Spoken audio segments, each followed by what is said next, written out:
Vamos inclinar nossa fronte diante de Deus. Vamos fechar os nossos olhos e vamos entrar na presença do Espírito Santo de Deus, que é o nosso Espírito Consolador, que é o nosso Espírito de luz, de inteligência, de sabedoria, de perspicácia, de inteligência e de discernimento.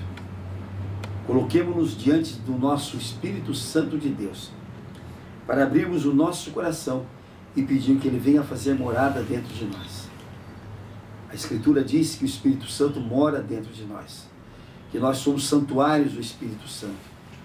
Portanto, Deus quer que a gente esteja bem pertinho do Espírito Santo, para que a gente possa se socorrer do poder, da luz e da força do Espírito Santo de Deus, que é Espírito de luz, de sabedoria, de inteligência, de perspicácia, de discernimento, e Ele está morando em nós para nos ensinar todas as coisas. Nós pedimos ao Espírito Santo que não nos deixe errar, que nos dê a humildade para nós nos socorrermos dele, que nos dê a humildade para nós invocarmos em todo instante da nossa vida, para nós termos a inteligência de buscarmos o Espírito Santo de Deus em todos os momentos da nossa vida, principalmente nos momentos mais difíceis. Quaisquer que sejam os momentos que nós estamos passando, o Espírito Santo está conosco para nos auxiliar, para nos ensinar e para nos mostrar a perfeita, agradável e boa vontade de Deus e os caminhos por onde devemos trilhar. Os que creem, digam amém. Digo glória a Deus. Digam todos comigo: Senhor Jesus, nós declaramos que estamos reunidos aqui agora no Teu nome. Vem cumprir a Tua promessa. Vem estar conosco. Sintamos a presença de Jesus agora, ao nosso lado. Aquele Jesus que disse: quando duas ou mais pessoas se reunirem no Seu nome, Ele estará no meio delas. Sintamos essa presença real daquele Jesus que vem com corpo, alma, sangue e divindade, ficar ao nosso lado, ficar junto conosco, para nos atender, para nos orientar, para nos dar todo o sucesso da nossa vida. E aproveitemos a presença de Jesus, para nós confessarmos a Ele os nossos erros e pecados. Todos digam comigo: Senhor Jesus, nós confessamos os nossos pecados, os nossos erros, as nossas faltas que cometemos por pensamentos, palavras, obras e omissões. Vamos declarar ao Senhor Jesus o nosso arrependimento. Senhor Jesus, nós nos arrependemos dos nossos pecados e Te pedimos perdão por todos eles. Perdoa-nos, Senhor Jesus. Sintamos agora a coisa mais bonita do amor de Deus, que é o perdão. Ele nos perdoa, Ele nos coloca de novo perto dEle, Ele nos estende a mão outra vez, Ele nos coloca diante de si e Ele nos leva à vitória. Agradeçamos ao Senhor Jesus este perdão. E digam todos comigo: Senhor Jesus, nós declaramos, Te recebemos em nossa vida como nosso Redentor, como nosso único Senhor, como Filho de Deus vivo.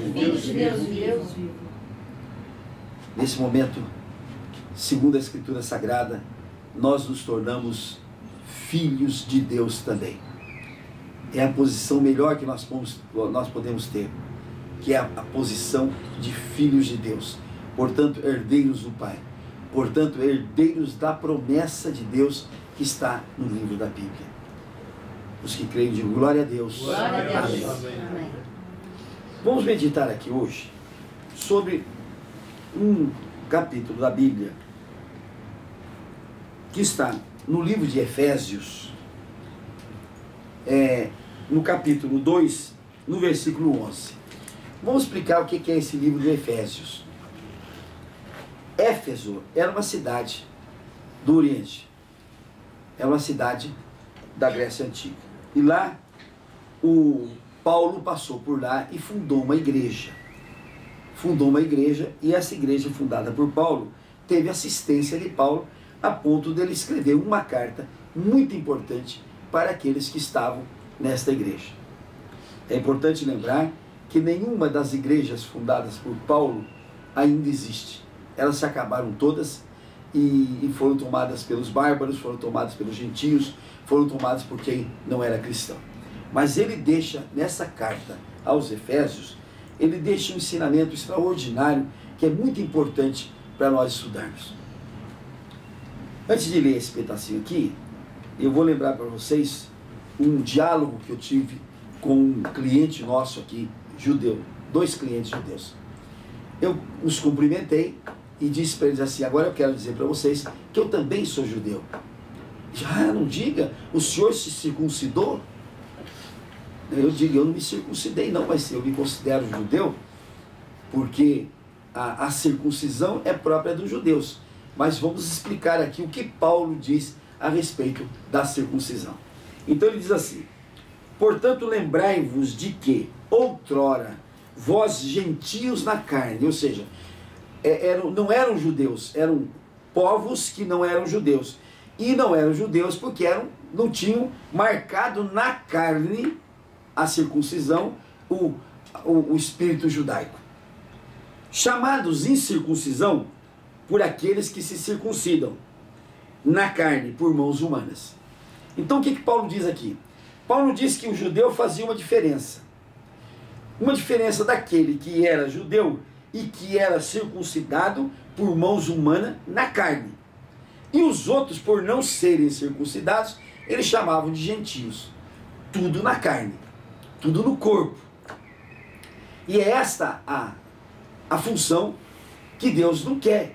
Ele não quer que a gente seja marcado na carne ou pela carne. Ele não quer que a gente seja marcado por atos exteriores, por atos externos. Ele não quer que a gente seja marcado por comportamentos externos, quando a gente não tem o comportamento interior. O nosso comportamento externo, a nossa conduta externa, ela tem que ser consequência da nossa convicção interior. É assim que nós temos de dizer. É dessa forma que nós temos de viver. Então ele diz assim: naquele tempo, ele disse para os gentios, para aqueles povos que não eram judeus, naqueles tempos, estáveis sem Cristo, separado da comunidade de Israel e estranho às alianças da promessa, não tendo esperança e sem Deus no mundo. Paulo deixa claro, muito claro, que quando não se tem Cristo na nossa vida, que quando não se tem Cristo no nosso coração, interiorizado dentro de nós, internado dentro de nós, nós estamos no mundo sem Deus e sem esperança. Olha como é clara a posição de Paulo, olha como é clara a posição da Bíblia. Aqui não tem o mais ou menos, aqui não tem, não é bem assim não, aqui não tem, eu não entendo isso, aqui não tem, é questão de interpretação, não tem nada disso. Paulo é perentório, é claro, ele é claríssimo, ele diz assim: naquele tempo, quando vocês estavam sem Cristo, vocês não tinham nem esperança, nem Deus no coração. Olha só, quem não tem Cristo, não tem nem esperança de vida e nem Deus no coração. E ontem nós vimos aqui um pedaço de um versículo de Paulo que diz assim: aqueles que não amam o Senhor Jesus são maldição, são amaldiçoados, são anátema. Essa é a posição clara da Bíblia, não tem meio termo.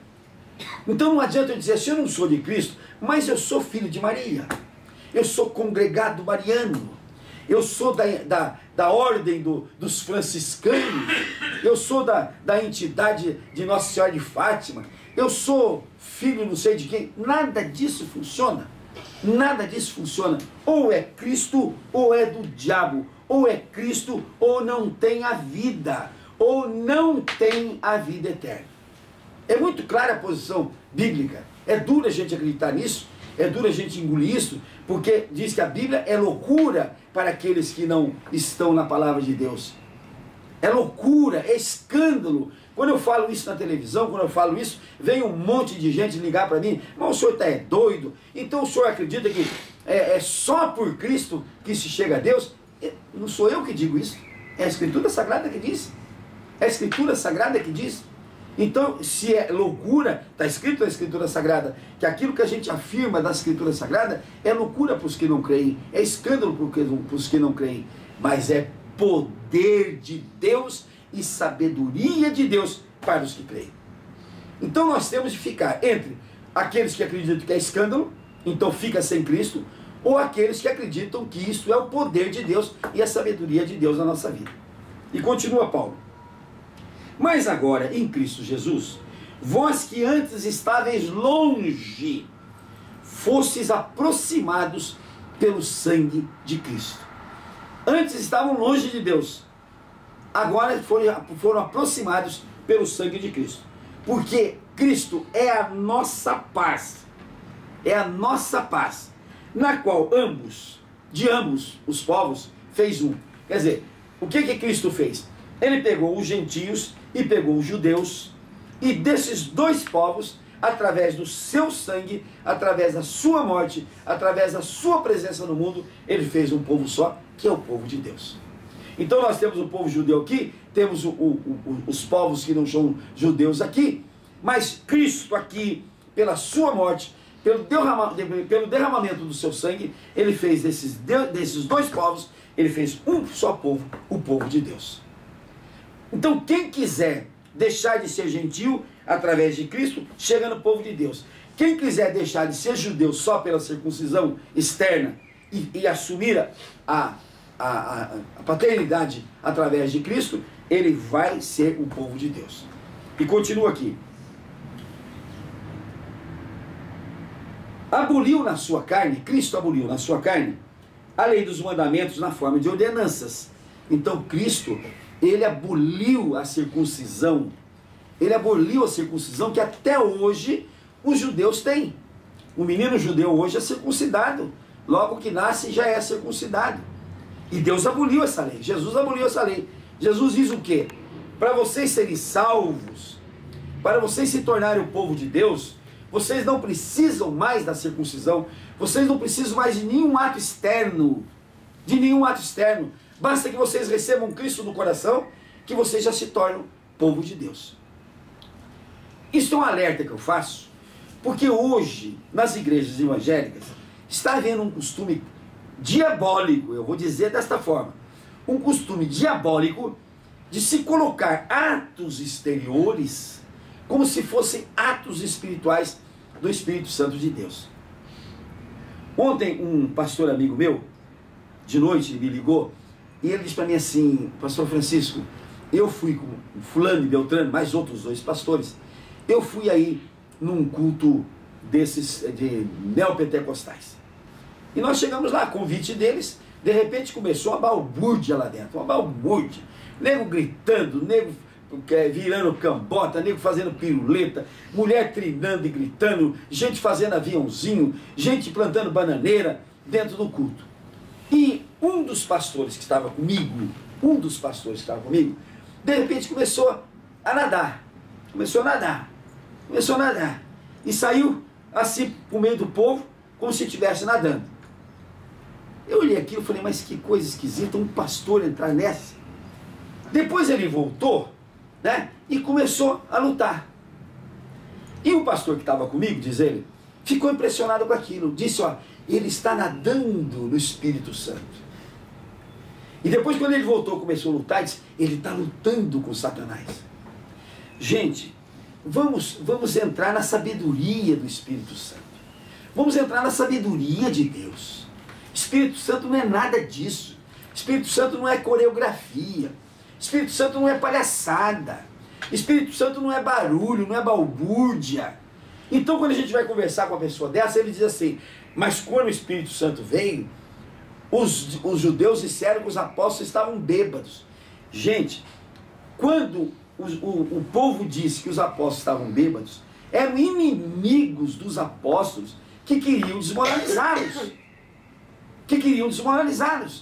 E quando os apóstolos pregaram, eles não pregaram em língua enrolada, não pregaram em língua que ninguém sabe, a língua dos mais santos, pimba na gorduchinha, né? Pimba na chulipa. Não foi nada disso. Eles pregaram em línguas que todo mundo entendeu. Eram vários povos que estavam ali, entenderam na sua própria língua, porque o Pedro falava na língua dele e cada um deles ouvia nas suas próprias línguas.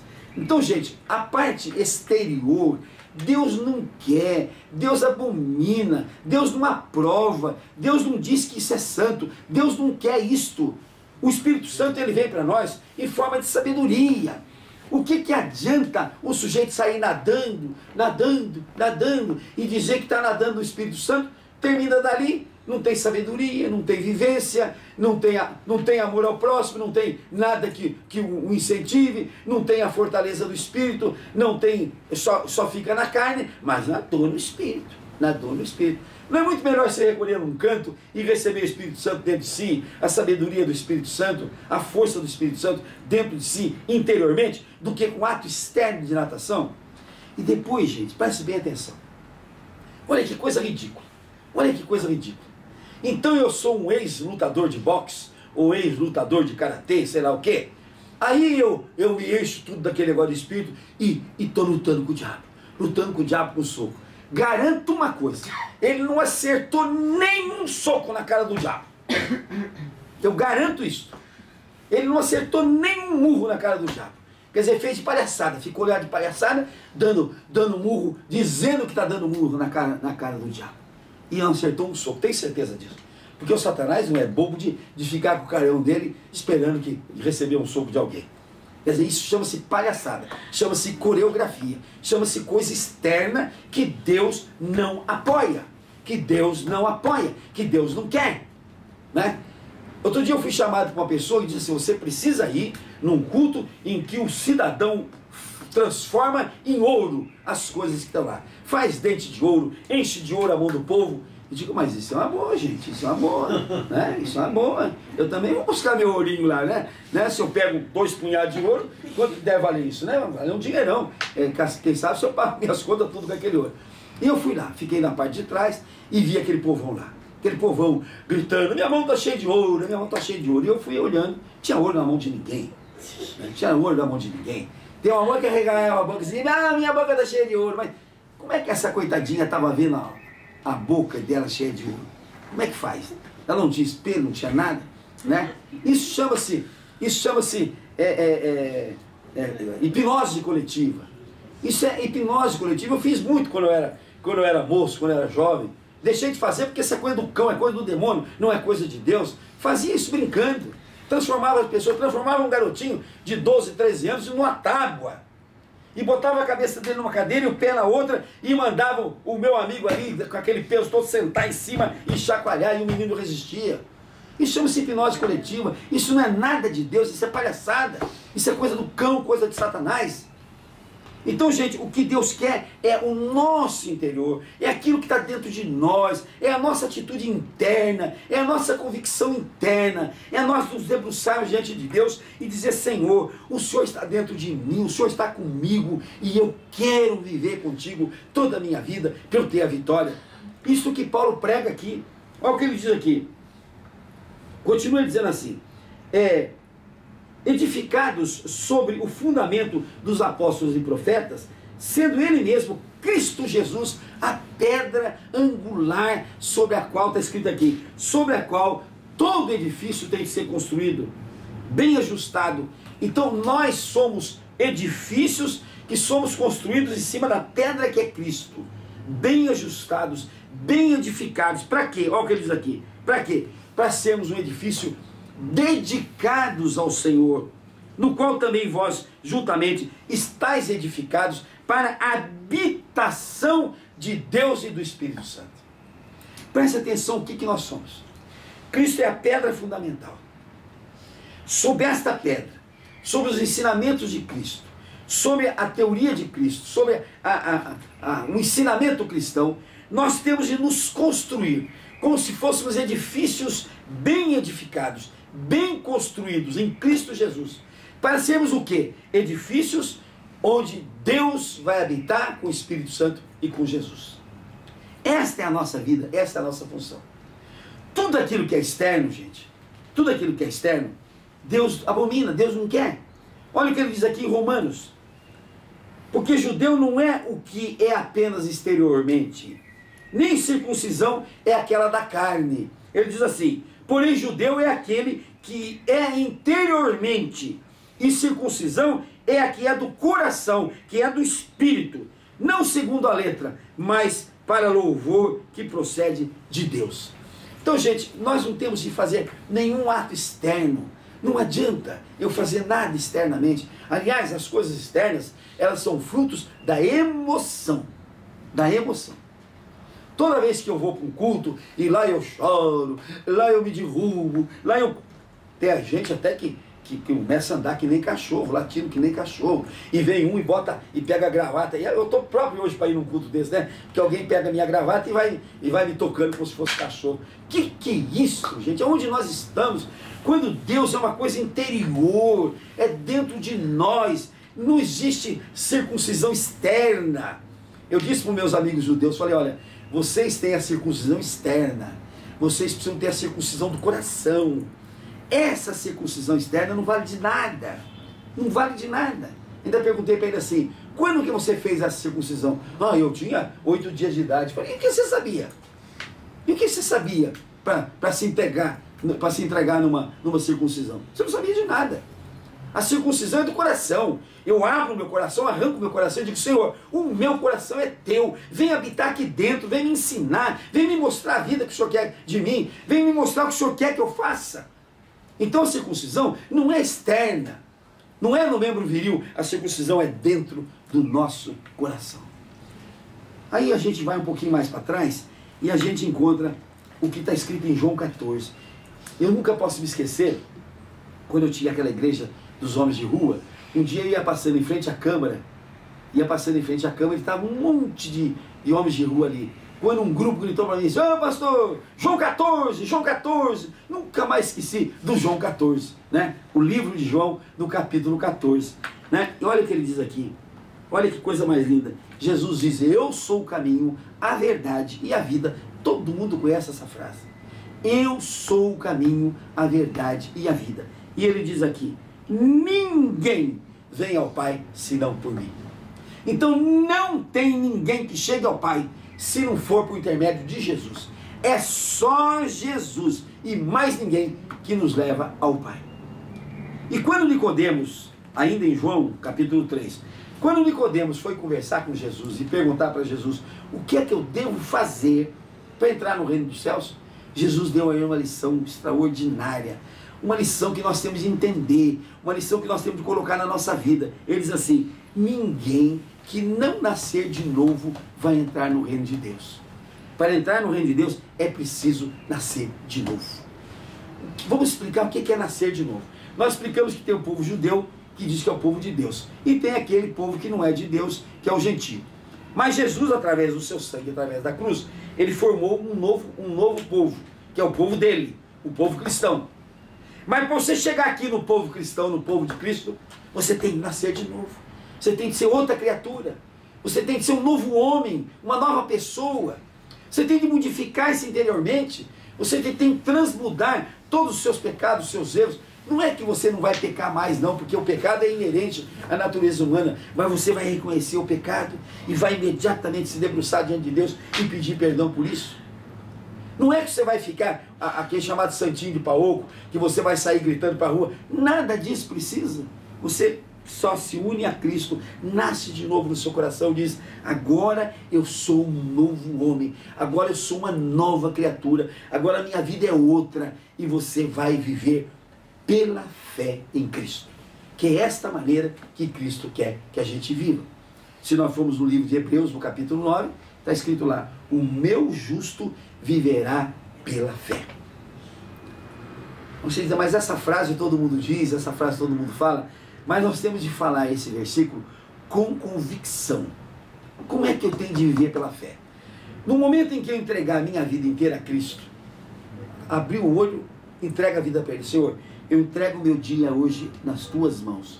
O Senhor opera em mim, o Senhor opera em mim a Tua vontade. A vontade de Deus é boa, perfeita e agradável. Portanto, se eu entrego a Cristo a minha vida e peço para Ele operar em mim e na minha família a vontade dEle, o que vai acontecer? Eu vou ter um dia agradável, bom e perfeito. Porque é Ele que vai me dirigir. Ele que vai me dirigir. Vocês vão ver que quando entregar o dia cedo, Senhor, acordou, abriu o olho, primeira coisa que fala, Senhor Jesus, eu te agradeço a noite que passei e o meu dia está nas Tuas mãos. O Senhor trata de me dirigir. O Senhor trata de me orientar. O Senhor trata de me conduzir. Eu me entrego na Tua mão, eu me jogo no Teu colo. Tem uma hora aqui na Bíblia que diz assim, Eu sou como aquela mãe bondosa que tem prazer em colocar o filho no colo. Vem agora uma recordação da minha vida. Eu era marmanjão, já avô. E quantas vezes minha mãe gostava de dizer: filho, senta aqui no meu colo um pouco. Veinha daquele jeito, ela se sentia feliz de me agasalhar de novo no colo dela. E eu dizia: como é lindo o colo da mãe, né? Não interessa a idade da gente, não interessa. E Jesus faz essa imagem. Ele diz: eu sou como aquela mãe amorosa que gosto de colocar o meu filho no colo e carregá-lo, e afagá-lo, e beijá-lo, e senti-lo, e vivê-lo integralmente. Quanto amor nos falta nesse mundo. Por isso que a gente não entende o amor de Cristo. A gente não consegue compreender como é que Ele pode nos amar tanto a ponto da sua vida por nós. E como é que Ele pode nos amar tanto a ponto de continuar atrás de nós, gritando por nós, berrando atrás de nós: vem para mim, Francisco, vem para mim, fica comigo, me ajuda, eu quero te ajudar, eu quero te dar a mão. E a gente se nega a receber esse amor de Cristo, porque a gente não acredita num amor tão puro e tão forte e tão maravilhoso como é o amor de Cristo na nossa vida. E aí a gente tem de passar para a seguinte observação: o que está escrito? Tudo posso naquele que me fortalece.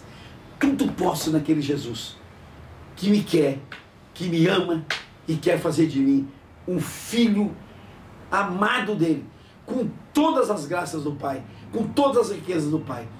Aí a gente passa a vida não querendo isso, não tomando posse disso, vivendo uma vidinha chula e desgraçada, porque a gente não quer receber as bênçãos de Deus e de Cristo na nossa vida. Que o Espírito Santo nos ilumine a todos, para que a gente possa tomar posse desta vida com urgência, em nome de Jesus. Os que creem, digam amém. Digo glória a Deus. Glória a Deus. Vamos orar agora para que o Espírito Santo nos dê a graça de nós acreditarmos nessa vida abundante que Cristo tem para nós. Ó Espírito Santo de Deus, ilumina-nos, Espírito Santo de Deus. Aumenta a nossa fé, enche-nos de fé, faz-nos viver pela fé, Espírito Santo de Deus, para que a gente possa crer na vida abundante que o Senhor tem para cada um de nós. A vida abundante que o Senhor tem para cada um de nós, para que a nossa vida seja vida de vitória contida em Cristo, aquela vitória que está escrito que Cristo nos faz mais que vencedor. Aquilo que diz que nós tudo podemos nele. Espírito Santo nos dá esta fé para que nós acreditemos nisso e possamos viver uma vida completamente melhor em toda a nossa existência e da nossa família. Os que creem, digam amém. Amém. Digo glória a Deus. Glória a Deus. Vamos orar ao Pai Nosso. Pai nosso que estais no céu, santificado seja o teu nome. Venha a nós o teu reino. Seja feita a tua vontade, assim na terra como nos céus. O pão nosso de cada dia nos dai hoje, e perdoa as nossas dívidas, assim como nós perdoamos aos nossos devedores, e não nos deixes cair em tentação, e nos livra, Senhor, de todo mal, porque teu, Senhor, só teu é o poder, o reino, a honra e a glória para todos sempre. Amém. Vamos aplaudir o Senhor. Vamos nos ungir agora para quebrar toda a maldição. E outra coisa, amanhã vamos inaugurar um programa diferente. Cada um procure uma dúvida, cada um procure uma pergunta para fazer, e amanhã nós vamos atender aqui a pergunta de cada um de vocês. O que vocês tiverem de dúvida, o que vocês quiserem esclarecer, né? Traga essas dúvidas.